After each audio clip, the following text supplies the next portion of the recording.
Master Ayla had never allowed herself to go this far. She swung to the left, saber drawing streaking lines of blue in the air. The luminous weapon took the lives of 3 men, melting straight through the whirring chainsword the first of them raised in defense. His face was a mask of frenzy and disbelief as he was neatly bisected despite the integrity of his parry. The bladed chain of the weapon went whipping out wildly, cutting the man's face and red cap in half, while Ayla smoothly spun to the left, evading the bits that came flying out at her. She twisted in the air, carried farther than was natural on winds pulled into reality by the power of the Force, and landed in a neat crouch nearby, sweeping her saber back to the right in the process, taking the heads of 2 more Imperial soldiers as she landed. The Jedi Master thrust her free hand out, pushing the headless bodies forward into a cluster of nearby soldiers who were preparing to volley fire into her. They only managed a few sloppy shots before the corpses landed nearby, the glowing blue coils of their guns flaring to life in a horrible display of screaming and death. Composed of blue fire and terrible force, the Imperial soldiers were eradicated by their own unstable weapons, though, oddly, the guns themselves seemed more or less intact afterwards. Ayla had rarely fought with this much lethal skill, and never against living opponents. Only in combat with droids did she do what she was doing now, allowing violence, passionless and pure, to flow through her. She took every opening, rode every lethal current which came to her, and struck at every foe with the intention to kill. What conscious thought she maintained was focused almost entirely on making sure she did not commit to anything too suicidal, holding herself back from accidentally performing any acts so lethal they would take her life as well as the lives of her enemies. This could be hard for her to do, as it had been in the past, and yet, frankly, it wasn't. Not there, not then. Everything was in sync within her, and Ayla felt honed like never before, subsumed by neither compassion nor hatred, as she remembered the teachings of her own master and embraced the recklessness which had enabled him to learn Vapad. Though she would not manage to match his own lethal skill on just this rush alone, she was certainly closer than she ever had been. The knowledge was not comforting. All around her was the massive main avenue, her advancing army grinding its way forward at her back, the Imperial menace attempting to impede them at her front. They were desperately trying to halt or slow her forces by any means, forming pockets and bulwarks and using all manner of varied weapons and tactics. Most of these defenses and attempts were pulverized by her artillery support, and when they finally had the good sense to hide in the shadows of the spires, the imps were handed off to her elite vanguard and, of course, the Jedi Master herself. At this rate, they would come within sight of the Imperial Temple in little over 12 minutes, perhaps sooner if nothing unexpected reared itself up before her advance. Ayla was not happy nor sad about her progress. She was simply satisfied. The Imperials had to be stopped, and they were being stopped. General, Sith Trio hold up dead ahead. They've already incinerated Auric's squad. Commander Husk and what's left of his men are either being evac'd or ID'd as we speak. I'm holding my squad back for now, scouting for a less lethal approach to the targets. Ayla's alien brain brought the name of the commander to her lips without so much as a conscious twitch, easily able to remember every last one of the clones under her command. Good thinking, Captain Graves. Keep out of their reach until I get there. I'll clear them out myself. She radioed back through the comm pin she had placed in her vest. Already Ayla was orienting, reaching out with her senses and quickly locating the Imperial force wielders which Graves had indicated. They bent the Force in ways she had never conceived of, making the very fabric of it warp and moan in odd, destructive forms. She followed that foreboding wail, feet kicking with heightened speed and strength as she crossed the battlefield like a speeder. Are you sure you don't want us to cover your approach, General? We can be next to you in seconds if you ping us. Graves sent back. Ayla allowed herself a grim smirk.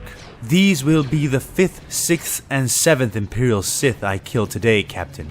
I think I figured them out, she said. Roger that, General. We'll be on standby to advance after you're done. Oh, and General, said Captain Graves. Yes, Captain? Don't be a stranger. You Jedi can't always pick up all the slack, and we commandos make house calls.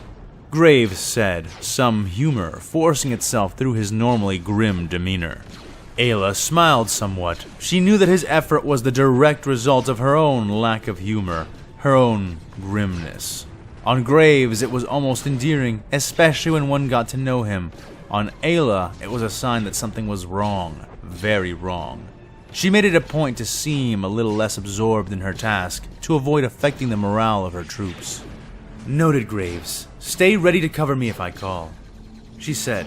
The Jedi leapt the remains of a crashed Imperial gunship, landing atop its nearly skyward pointing tail, and from there, seeing the three Graves had spoken of. Bent and ravaged by their bizarre techniques, all but one of the three were blinded, and wore blood-streaked rags over their empty sockets. Chains rattled and clinked from where they hung, affixed cruelly to hand and ankle, yet hanging free. They were all bald and emaciated, so thin and hairless as to seem sexless, leaving Ayla utterly uncertain as to whether she faced a coven of robed crones or a trio of three wailing male sorcerers. Even their voices were distorted, rising and falling in pitch as they cast their power out in reckless waves of fiery destruction. The three held aloft staves which ended in torch-like heads, objects of focus for their flames. All around them, in wide cones and arches, were the sprawled, burned remains of hundreds of the vanguard forces. The sight of the scorched dead reminded her of her purpose, and the Jedi Master breathed out the emotions building within her, becoming as cool as the color of her skin as she honed herself for battle once more. The very act of preparation seemed to draw the attention of all three of the Imperial Force wielders, and they raised their staves into the air, screaming out wordless chants of hell and flame. In response, the torches on the ends of their focus staves flared bright. Ayla could feel the wave of their intentions reach her far before any actual heat or flames were birthed into reality. The Jedi's body tensed, coiling as she breathed the force into her muscles and joints, strengthening and propelling them to enable her speed to defy all logic. It was by this speed that she evaded the balls of flame which exploded in her wake, not thrown, but spontaneously generated into existence in places she had been only moments before. She could feel them reaching out for her with their senses, fumbling to catch the cartwheeling form of the Jedi Master as she leapt and evaded another explosion, and then another, drawing nearer and nearer as she approached in an unpredictable zigzag. One reached out with a gnarled, filthy hand, clutching at the air as if to grasp something from on high, while another bent low, pressing their forehead against the steel ground, appearing to enter a state of supplication or prayer. Ayla felt the ground begin to heat beneath her feet as the air started to hum, as if she had just entered into the mouth of a massive microwave. Spotting the wreckage of a nearby chimera and the impact crater of a massive shell which had left a deep hole in the avenue, Ayla acted without thought or planning. Her movements and choices a flow of precognitive judgments made more by the Force than by her own thinking mind. She rode those currents, but barely controlled them. Extending her hand, she ran on, heading towards the APC, seeing that its back-facing troop hatch was wide open and facing her. She sprinted hard towards it, no longer angling for the Imperials, feeling small blisters and burns already beginning to form across her body, the disfigured touch of their technique bleeding into reality. Ayla had only seconds more, leaping the crater instead of taking cover within it, her back now to the three as she sunk all her effort into this final plan. Exertion played plainly across the face of the Jedi Master as she pulled her extended hand back towards her chest, closing it into a fist as she did. The chimera lurched and then flew forward, suddenly pulled free of its own wreckage as if yanked by thousands of elastic ropes. She leapt up, spinning around to face the sorcerers once more as the open maw of the Chimera came flying after her, the Jedi pulling in her arms and legs just as it snatched her out from the air. The arcing trajectory of the flying vehicle husk guided the wreck straight towards her three opponents. But she was hardly done, and neither were they. Maws of flame opened above and below the Chimera, dousing it in fire from both directions as it hurtled closer to the three. The two Imperial Force wielders who had been attacking focused, moving their upward and downward facing columns of flames at pace with the nearing form of the burning Chimera. But even they could sense that they would not manage to destroy it that way, despite being wholly focused on the flying vehicle. This was where the third stepped in, mumbling and babbling obscene words of fire, tongue literally alight. The chained Imperial cupped hands around their burning mouth, and as the Chimera seemed to be about to fly into and crush the three of them, the third, sighted Imperial screamed, issuing forth much more than sound with the effort. A wide jet of superheated warp matter blew out of their mouth in an intense cone of thermal obliteration. The Chimera was caught in its entirety, and where it had managed to retain most of its shape and structure under the bathing torrents of flame prior, its armor was revealed to be worthless against the new attack. Its body was warped, utterly shredded into glowing slag by the Melta-style blast of heat which the Imperial was screaming into existence.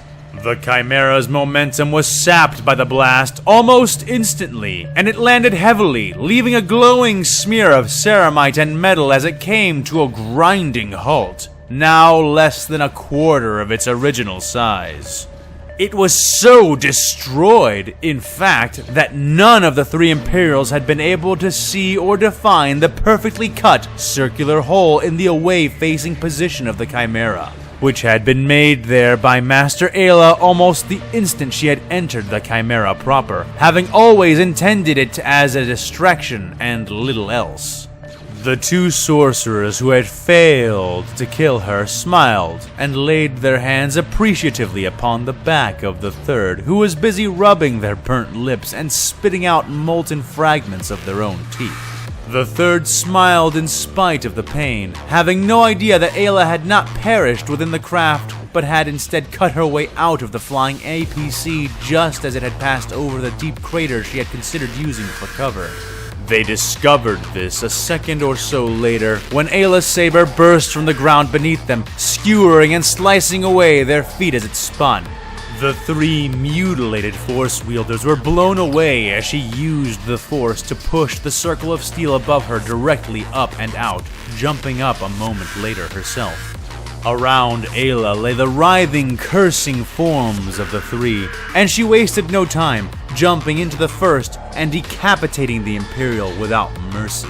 She did the same to the second, and intended to do the same to the third, but once more, the sighted third found the strength to act, glaring through bloodshot eyes as power filled them completely. Opening a mouth full of flattened, burnt teeth, the sorcerer repeated the same technique which had been used to destroy the Chimera, firing it directly into her. It was instant death, or rather, it would have been, but Ayla had figured them out, found their weakness, and had no shame in exploiting it fully. These Imperial Force wielders hated and feared the very force which they used, which flowed through them.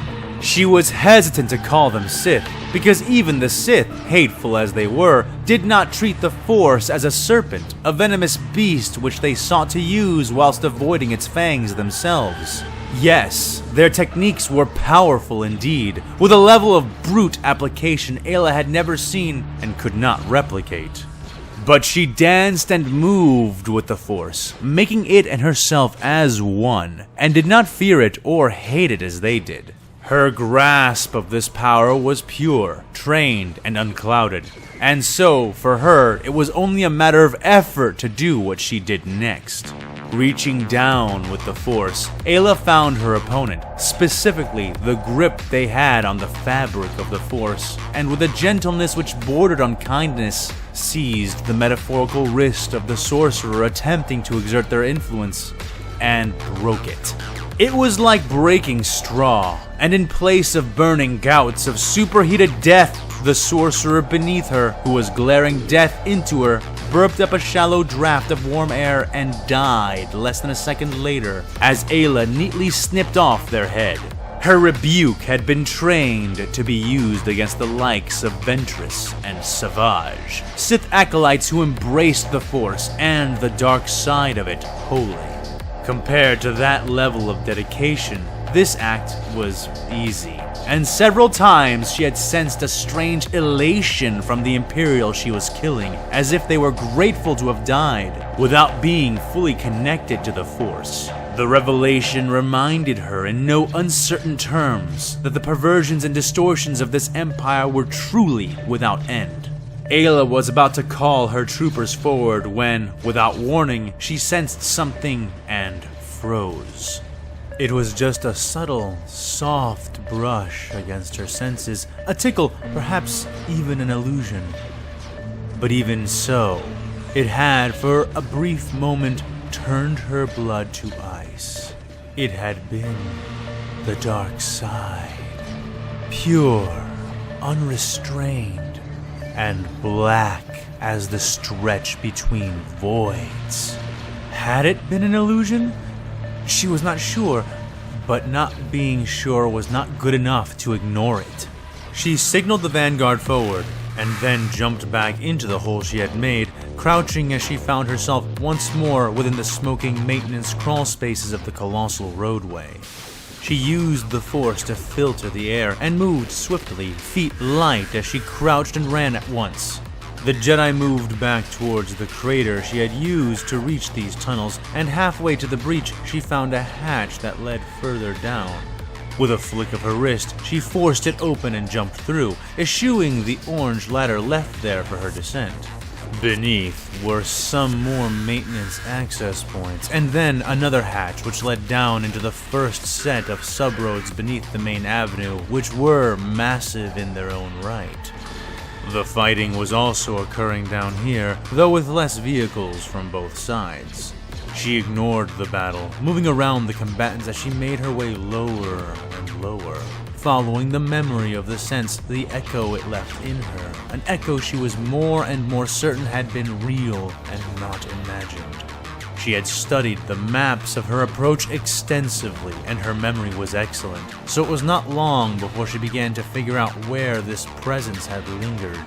Security Center Delta Y, one of the many security monitoring rooms which had been used by the civilian government's law enforcement and emergency services before the invasion. She had suspected most would be abandoned by now, though it made sense that the enemy would select one as a command and control position. If they managed to slice their way past the city's security networks and defenses, then they'd have access to countless cameras and sensor devices scattered all across the ongoing battle.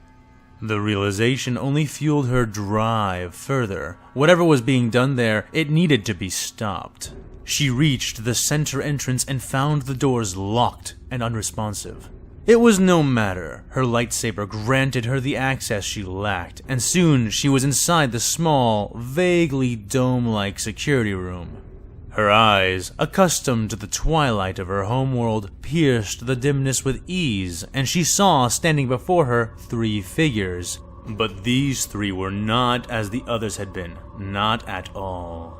One was a many-limbed droid man, robed in red, its attention focused solely on a nearby console it seemed to be interfacing with. Not far was another robed form, though this one was hunched and contorted, clearly badly malformed beneath its tattered vestments of thick, brown sackcloth. And, standing before the 2 of them, facing away from her, was the tallest and most imposing of the trio. The robe which sheathed this figure was stark black and luxuriously thick. Golden pins, medals, and chains coated its shoulders and sleeves. and the straight-backed posture of its wearer was completely at odds with the uncanny and crooked stances of the other two. Ayla raised her saber. "Halt! This is your one chance. Surrender now, drop your weapons, or you will all die," she said. The Jedi Master was fully prepared for them to attack her, prepared to dodge back outside the room, prepared to cut her way back in from a different direction. What she was not prepared for was them, all of them, ignoring her utterly. She took another step forward. "Now!"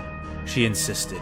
"I think she is serious, Master," said the hunched figure, its voice a gravelly cackle.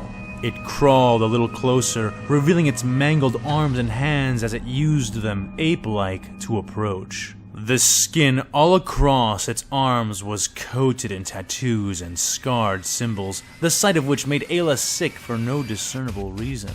Bones jutted like small horns or thorns from around its fingers and knuckles, and it bled from them, though no blood actually dripped off onto the floor, clinging unnaturally to the skin. She moved her saber to face it, but found no need to halt it. That was done by the upraised hand of the central figure, the motion revealing the being's hand and little else. Pale, flawless skin bore the many intricate and ornate rings of the Imperial's long-fingered thin hand. Yet despite their luster and quality, it was the black talon-like nails that tipped each digit which drew eyes the most. Ayla shivered at the sight, but held fast as the robed Imperial began to turn around to face her, moving slowly, deliberately. So far as she could tell, none but the droid men were armed, and that red-robed abomination seemed fully occupied by whatever its task was. In spite of this, Ayla could not shake a deep sense of menace which was flooding into the room like a thickening miasma of toxic gas. "You will do nothing," said the turning man. "She and I will reckon. She and I alone." Ayla had had enough. She thrust her hand forward, issuing forth a column of the Force. The air thrummed with the energy of her attack, the concussive wave rolling out from her and colliding with the room and everything inside it. Walls shook, consoles exploded and broke, and the few windows that looked out onto the road burst and blew out. Ayla did not drop her guard for even a moment, fully expecting retaliation, but being surprised twice more instead. No retaliation came, which was unexpected. Yet what she found even more shocking was the state of her targets. The room looked nearly destroyed, save for everything near the three Imperials. Looking at the lines of dust on the floor, she could spot with her keen eyes the spherical border of protection which had blunted her own attack, and judged that the central figure among the three was the source. Another Force wielder. As the dust and detritus cleared out of the air, the Jedi Master was able to see that her push had not been entirely negated, succeeding in stirring and dropping the hood of her new opponent. The sight drew the breath out of her with an audible gasp. Was this man supposed to be human? His face was long, almost snouted, with a grin filled with filed, shark-like teeth, and rows of them at that. His eyes were pure black, like a doll's eyes, and his head was utterly hairless, revealing slightly pointed ears and a wide, too smooth scalp. And there was something more as well, a dark, pervading air of menace which was pouring out from the man like a gushing font. He finished turning, grinning his filed teeth at her. She wasted little time, not even waiting for the man to complete his deliberate turn, dashing forward, blue blade leading the way. The creature in the black robe suddenly picked up speed, becoming a blur as he broke and bent the rules of time and space, reaching into the confines of his void-shaded robes and drawing forth a glimmering black rapier. Sparks shone along the umbral steel of the obsidian blade like stars in night's tapestry, glowing bright as it repelled Ayla's attacks, forcing her back with a surprising amount of strength as the Imperial thing drove in with its own offensive. The shadows in the room danced, backlighting flares of blue and white light as the two blades clashed and slid. Ayla spun, piercing through the future with sight beyond sight, becoming a blur of motion and grace. The Imperial creature matched her grace with a lethal waltz of his own, black robes trailing as the thin, deadly edge and point of his power sword darted and swiped for her. Several times, the Jedi had been sure she had finally caught him in a mortal exchange, only to find herself slowed or even sped up, fouling her timing and enabling her opponent to fight on. She felt her teeth pressing against each other in growing frustration, warring to keep balance within herself. This man, this thing, was different from the other Force wielders that the Imperials had been using. Perhaps a master of their orders, whatever form that took in their twisted empire. However the case may be, the beastly man before her was no novice when it came to close combat, and his method of using the Force was disturbingly novel and indirect. Instead of increasing his direct strength and speed, he was corrupting time and space to achieve similar ends. The tactic left Ayla off balance and struggling to keep up, feet backtracking as the Imperial advanced, forcing her cleanly out of the cramped room, back through the short hallway that led to it, and into the wide, spacious area of the abandoned transit center. "Enough!" she yelled. The Jedi Master exhaled a powerful 360-degree wave of raw force, managing to shove the dueling Imperial back. She then reached towards him with her free hand, and did as she had done before, touching upon the Imperial with the Force itself, and seeking the multitude of cracks and flaws she knew would be there. No matter how brave, disciplined, ambitious, or faithful, one could not wield the Force with true mastery while fearing it like these Imperials did. Ayla found her target easily enough, and once more took the Imperial by the metaphorical wrist and twisted. But those same flaws, those which had been present to each Imperial servant up to this point, were not present here. His grip held steady, firm, and once more he gave her that shark-toothed grin as he realized what she was attempting. Before she could recover from the surprise of her failure, he seized her as she had him, though instead of attempting to break her grip on the Force, he did something altogether different. Like the sudden thrust of an unexpected lance, he pierced her mental defenses, if only briefly, and touched her mind to his own. Ayla moved to her own protection immediately. She was no stranger to mental trials or mind warfare. But she could not have prepared herself for what he assailed her with. Images, thoughts, sensations. Unlike every time before, this mental attack was not intended to rend her thoughts, steal her memories, or alter her perspectives or beliefs. Instead, the Imperial created a brand composed of memories, sensations, and experiences, and pressed it hot and bare to the metaphorical flesh of her mind. He was only able to keep purchase on her for seconds, almost less, but even that much time had been enough. Ayla's wide eyes reflected the trauma of her mind's vision. She had seen billions, untold billions, marching in forlorn trails, each step dragging screaming minds closer to their deaths. She had watched the sky fill with teeth, the entire expanse of space becoming stuffed, bursting with ravenous mouths and pincers, and worse. She had seen the horns and eyes of monsters which parodied existence itself, had felt the tongues of fire that issued from their lying words. Death and war and promise and pain.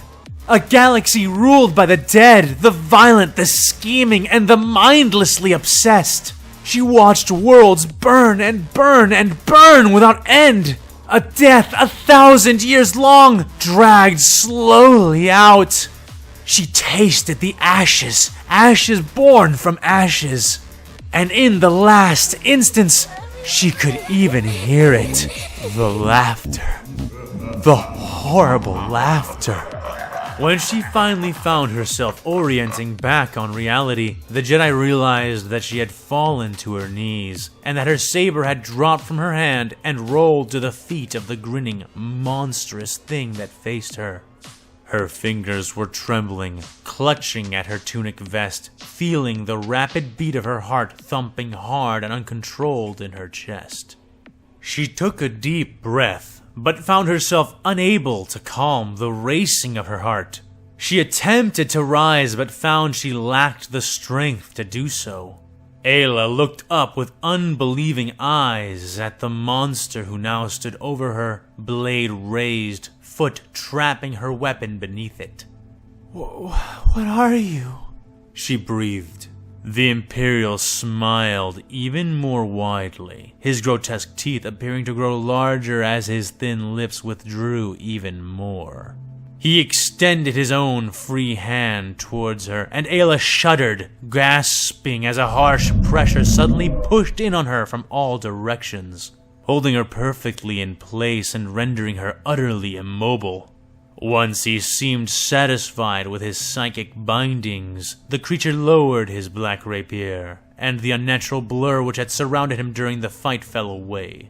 She could observe him more clearly now, seeing that the bright golden smudges on his robes had not been the results of merely blurred metals and pins, but also the distortion of a large golden threaded symbol which predominated the front of his robes. An enormous, stylized eye. The Imperial took a shallow bow, splaying his arms in an open, mocking gesture. "I am the eye that watches from the long shadows," said the man-creature, black eyes glinting. "I am the hand which commits the sins saints dare not consider. I am the mouth which questions silently for those answers which must not be known. I am the judgment of the righteous and the warden of the grey. I am an agent of the Emperor's most holy and devout Inquisition. And I see that despite our legend and reputation, I am, yet again, unappreciated by my allies, and by my enemies, utterly unexpected," he said. Ayla tried to draw in breath but could barely manage it. "What do you want?" she asked. His unpleasant smile became even more demonically composed, the intention in his eyes reading as vile in every sense. "I was admittedly not expecting your intrusion, Jedi. I thought us rather well hidden here. That being said, your arrival is not unwelcomed. I have longed for a Jedi specimen of my own ever since arriving in this putrefied galactic disk. And now, well, now I have one," he said, reaching into his robe and drawing out a thin silver scalpel. Ayla shivered at the sight of the cold instrument. The metal almost seemed to shriek in her mind, as if the echoes of 1,000 agonized voices were left staining its otherwise bright edge. She pulled against the restraining force around her, but found no give in it, heart racing even faster as the man took a step towards her and began to bend. Her hand tightened, squeezing again and again in futile resistance. "What do you want?" she reiterated. He grinned his monster's grin. "A new pawn. Someone who can be my eyes, my ears, my will inside your republic. Thank you for volunteering. And don't worry, while this will involve a lot of cutting, I will be sure to steer clear of your pretty face. He kneeled down to be at level with her, long, serpent-like tongue sliding out to lick across his lips, somehow avoiding the edges of his many teeth. Soon I'll split open that naive, soft mind of yours. I'll tenderly, carefully scoop out the things I don't want. And then, when you are in pieces, I'll stitch you back together with me inside. She felt involuntary shudders fill her, and a desperate, wild fear begin to gnaw at the binding of her discipline. Her knuckles were white, eyes wide, almost bulging as the Inquisitor stroked the flat of his scalpel across her cheek. "Stop!" she started. Shh. The work here is mine to do. All you need worry about is the screaming. He cooed as he raised the scalpel, now angling it to do more than stroke. His smiling face twitched, and a degenerate eagerness spilled off the creature in waves. Ayla knew he was not trying the least bit to hide. Her heart ached in her chest, beating so hard, so fast. When was the last time she had felt fear like this? Scream. Loud and long, Xenos. Scream to make my work go all the quicker. Tau Eldari Rackle. You will be mine. His words were cut short by an unexpected explosion, the ceiling above them breaking open as breaching charges detonated. Debris and dust spilled in, followed closely by Ayla's squad, led by Captain Graves at the front. Heavily armed and already firing, the clones descended in a rain of blue bolts, one of which caught the Inquisitor in the chest, staggering the man back, though the bolt seemed to barely scorch his robe. A medal on his shoulder flaring to life and sheathing his entire body in a brief field of eye-achingly bright luminescence. Upstarts! The Imperial barked, punching out with his scalpel-bearing fist. One of the many rings there flashing to life, bursting apart as it issued forth a draconic column of what seemed to be pure magma. The gout of heated material completely devoured the forms of two commandos instantly, but their attack had still managed to break his concentration, something which became clear when Ayla's lightsaber flew up from where it had been on the floor, and into the Jedi Master's waiting hands. She leapt forward in a lunging thrust which saw her connect with his lower torso. Once more, the Inquisitor was tossed away, the metal on his shoulder flaring bright and then bursting as it expended its technology, defending him from the lightsaber. Damn Xenos! He roared, blurring once more and narrowly avoiding two more counterstrikes, dodging blue bolts all the while. Just then, a set of wide double doors burst open, and more squads of troopers, composed of some of the vanguard, spilled in and began to open fire on the Imperial from their side of the room. The Inquisitor leapt and parried, and Ayla was slow to pursue, leaving him with time to aim his fist again, destroying another ring as it fired a thick, black beam of some kind of energy. The beam warped and crushed the wall into a small marble of dense material, but this time the commandos were ready, diving and rolling out of sight and avoiding the stream of malefic death.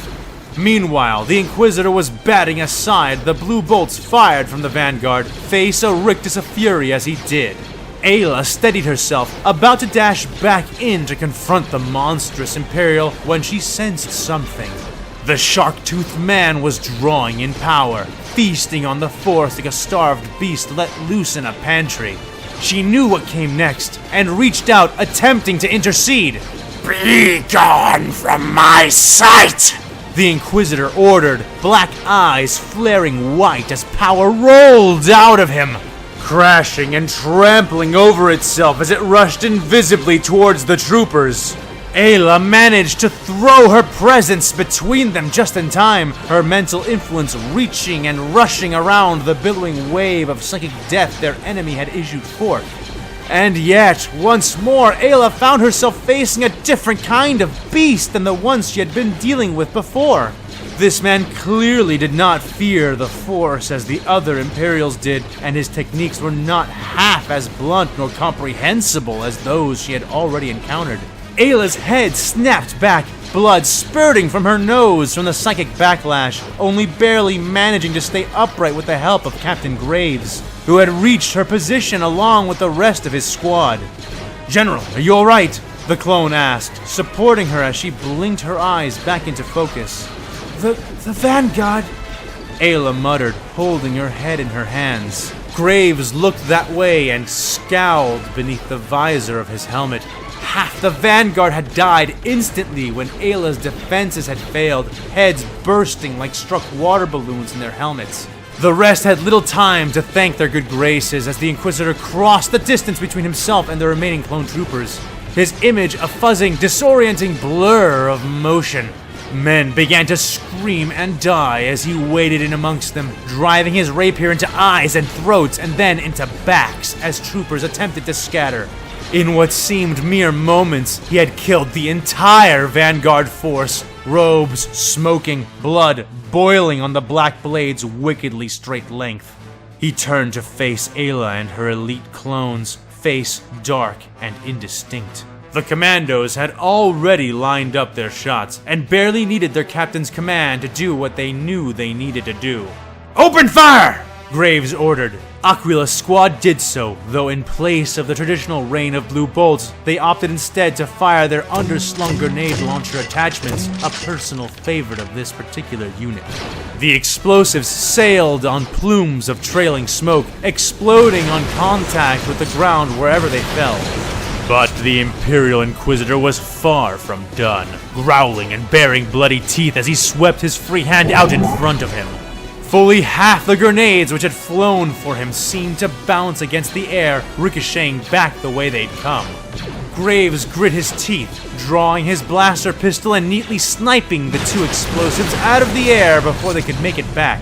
Already, the Imperial was advancing at an unnatural speed, skidding across the distance like a Jedi possessed. "Back up, now!" Graves radioed into his wrist comm. He then snapped his arm out, firing with the rest of his squad in a desperate attempt to halt the monstrous advance of the enemy. But try as they might, they simply could not pin him. He was too fast, and when he wasn't, he made their sluggish bolts even slower. The meters between them and him were vanishing by the second. Ayla, who had been leaning against his other shoulder, stepped forward and raised her blade, sweat dripping down her chin, teeth clenched as she struggled to control her nerves. They were nearly pitched from their feet then as another explosion rocked the building for a second time, this one even larger than the blasts of the breaching charges. The entire windowed wall of their left came away, and in swept the Aquila herself, the name of both the squad and the gunship christening the side of the painted craft. The leering orange and red face of the Starbird the gunship was named after faced the Inquisitor. The blaster cannons mounted just beneath the stylized beak also clearly honed in on his position, as were the two wing gunners and the various missile pods mounted above them. There was a pause, a moment where the Imperial monster faced down the hovering form of the Republic war machine, both instruments of death weighing the other. The Inquisitor raised the heel of his right foot, and the gunship opened fire. The Inquisitor reached out with his left hand, the green blaster bolts diverting to the left and right as if striking a reflective barrier in the air, before the whole ship quaked, trembled, and began to creak in the psychic grasp of the Imperial. The wing gunners attempted to open fire, but found their own beams similarly diverted or unable to reach. But the rain of more mundane blaster fire from the commandos, the continuing hail of blaster cannon bolts from the turrets on the gunship, and then Ayla's own force push met his defense at once and overcame it. He cursed, spinning away, robes scorched and smoking from every surface as he took off at a run, leaping up onto the wall of the transit center, and zigzagging his way higher and higher until he was within reach of a second-story balcony. The gunship, now free of the man's psychic vice, fired all its missile pods at once. The Inquisitor barely managed to leap over the salvo as the munitions whistled in, his blurred body arching in the air, landing on the balcony like a dark meteor trailing black smoke and rolling backwards onto his hands and knees, just managing to avoid the blind, scything volleys of blaster fire which chased after him. "Keep it up! Smoke him out!" Graves ordered, sheathing his own pistol and pulling up his blaster rifle, preparing the grenade launcher. A hand grasped the barrel of his gun and forced it down. Scowling, Graves turned in shock to find the culprit was none other than his own general. "No! Belay that order! We are retreating now!" Ayla said to the others. "But General, we must pursue!" Graves insisted. "If we pursue, we die. Let's go, commandos! That's an order!" She snapped. "General," Graves said in acknowledgement, waving his men back. The commandos maintained a lethal screen of fire as they pulled back to the open side hatches of the gunship, mounting up quickly, reading no life signs in any of the others who had come with them. Once they were all on board, Ayla grasped onto the back of Graves' armored shoulder and squeezed hard enough for him to feel it. In response, he raised his wrist comm again and spoke. "Pilot, gun it!" he ordered. "Sir!" the clone affirmed, spinning the gunship around, allowing the tail gunner to take over the covering fire before lurching forward in a rush of repulsor lift boosters. They were out of sight in seconds, even as the Inquisitor stalked up to the shattered wall, watching the lingering trails of smoke left in the wake of their retreat dissipating. He pondered as he did, and then listened as his malicious servant dragged himself to his side. "I suppose you have a good reason for not intervening," the Inquisitor growled. "Yes," cackled the creature who cowered in his shadow. "Your orders. You claimed the reckoning was yours." It crooned. "Between me and her, yes, but the replicae were clearly not part of that arrangement," the Inquisitor retorted. The malformed thing shrugged its uneven shoulders. "You could have killed them all if you had truly desired it," it said. "Yes, at the cost of revealing myself to every psyker on the planet. You will be punished for this," said the Imperial. His monster hissed and clawed the ground, rending furrows in the steel floor. "You are merely venting on me, Master," whined the thing. "You are upset that she got away," it dared accuse. The Inquisitor merely laughed at the notion. "The Jedi can run as far and as fast as she can. There is nowhere on this world she can run to that will enable her to escape what is coming. She has only prolonged the inevitable."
Hey there, loyal listeners. This is a fan with too much time, and here we are again at the end of another episode.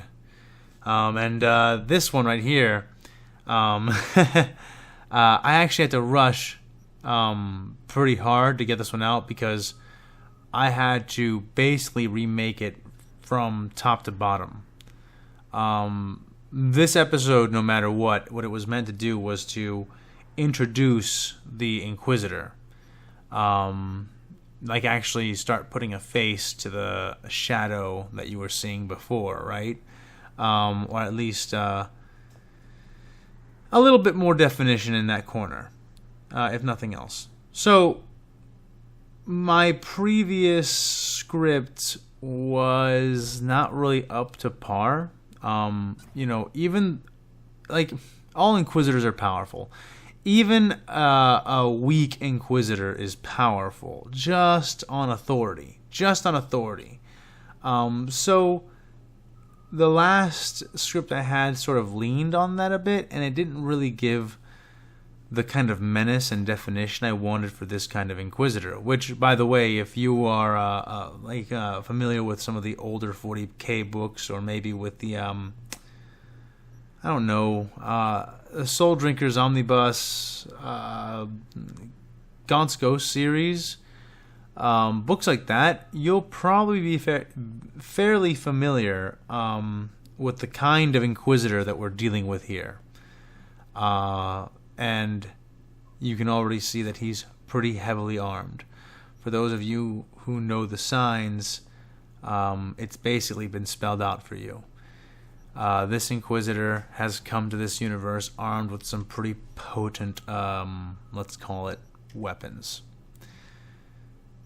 And I need something to help balance out the villainous forces in the Star Wars universe, because frankly, the Republic is an extension of Palpatine, who is the Dark Lord of the Sith. The Separatists are an extension of Palpatine, and to a lesser extent, an extension of Count Dooku, who is also currently a Lord of the Sith. The Mandalorians currently serve, for the most part, Darth Maul, who is a former Lord of the Sith. Those Mandalorians who don't serve him are basically in hiding, outlaws, outnumbered, or outgunned, or maybe both by Maul's Mandalorians. So I see that because of the time that we've come in, basically bad guys are in control of everything. I mean, even the good guys are on a really weird standing. I mean, Anakin is, skirting along the lines of Vader right now. At least in the time in the chronology of Star Wars. Obi-Wan Kenobi is got his hands full just trying to deal with the war, deal with things around him, and being blind to all the problems that are besieging Anakin.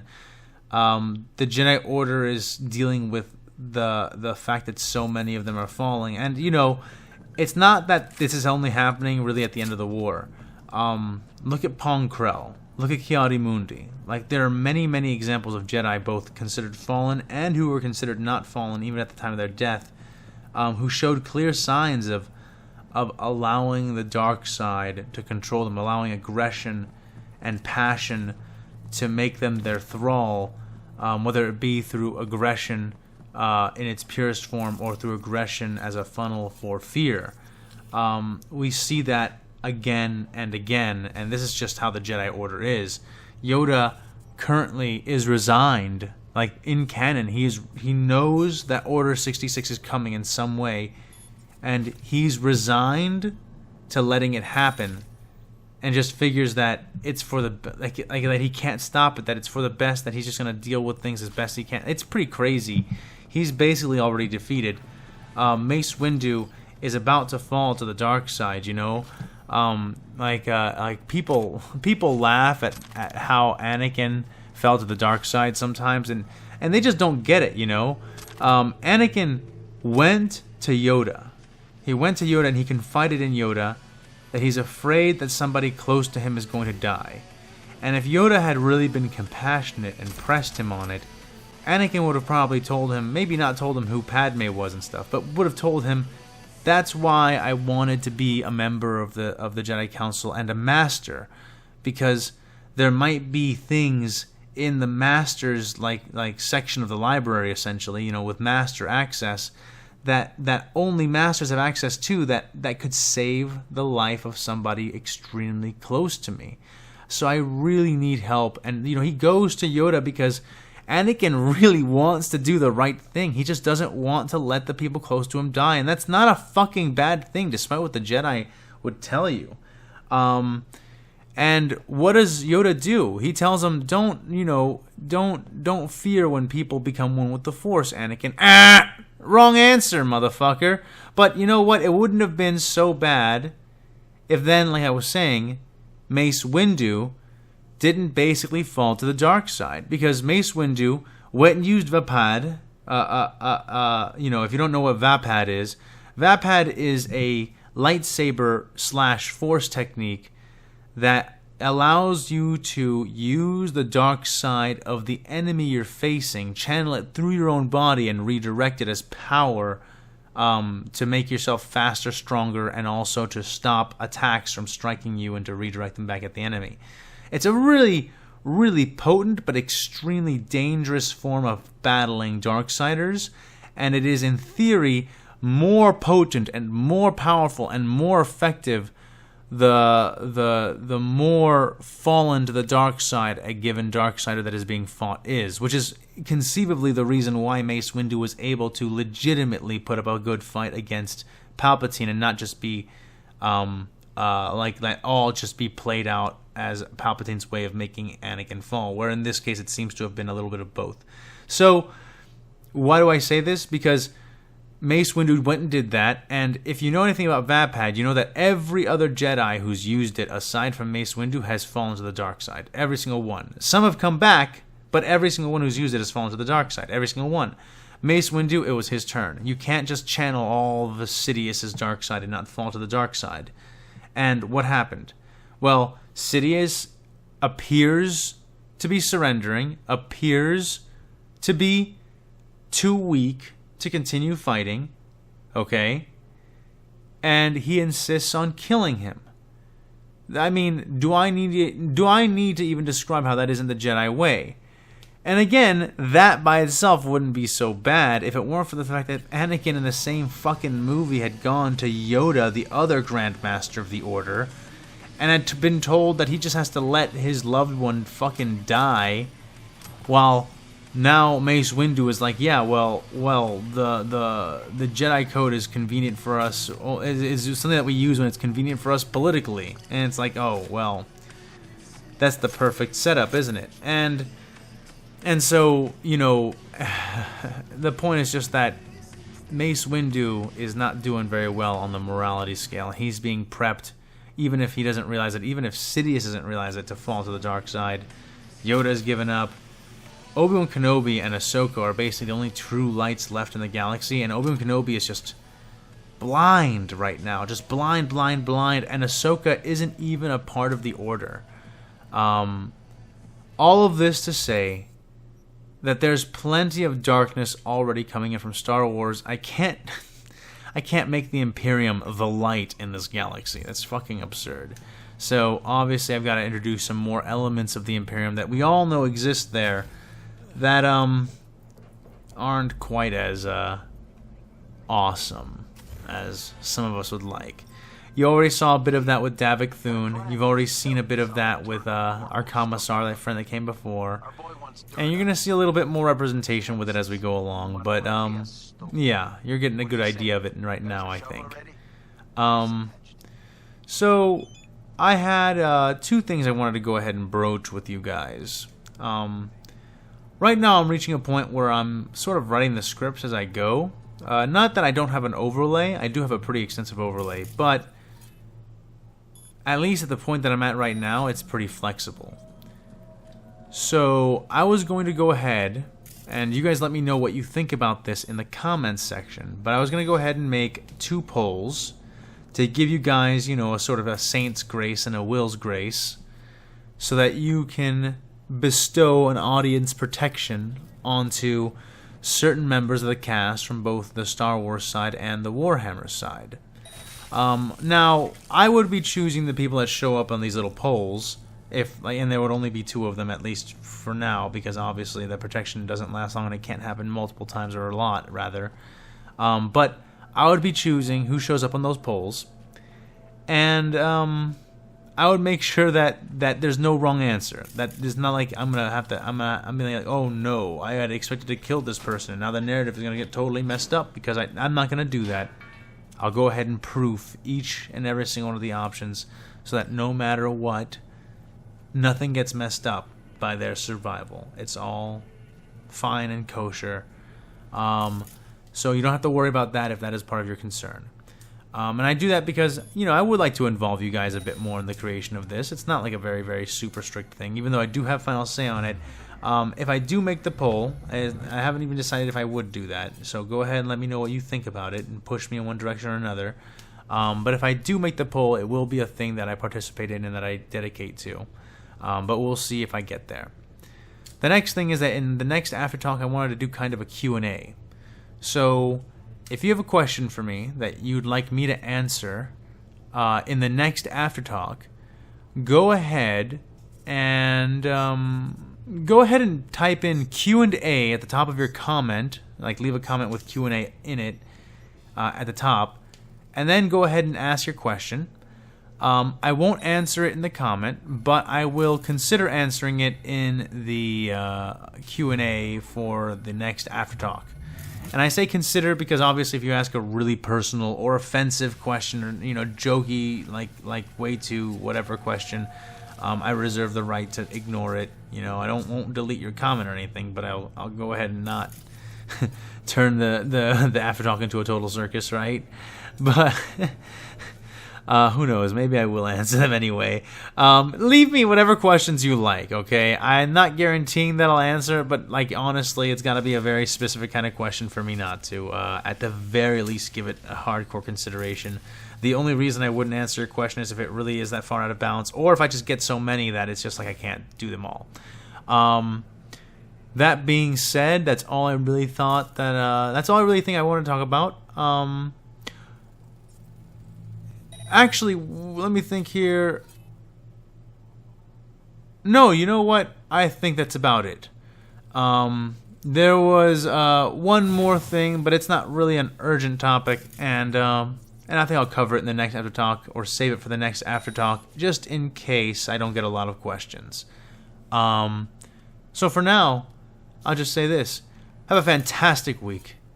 Really enjoy the time you have right now with your friends and family. Stay safe, and I'll see you next time.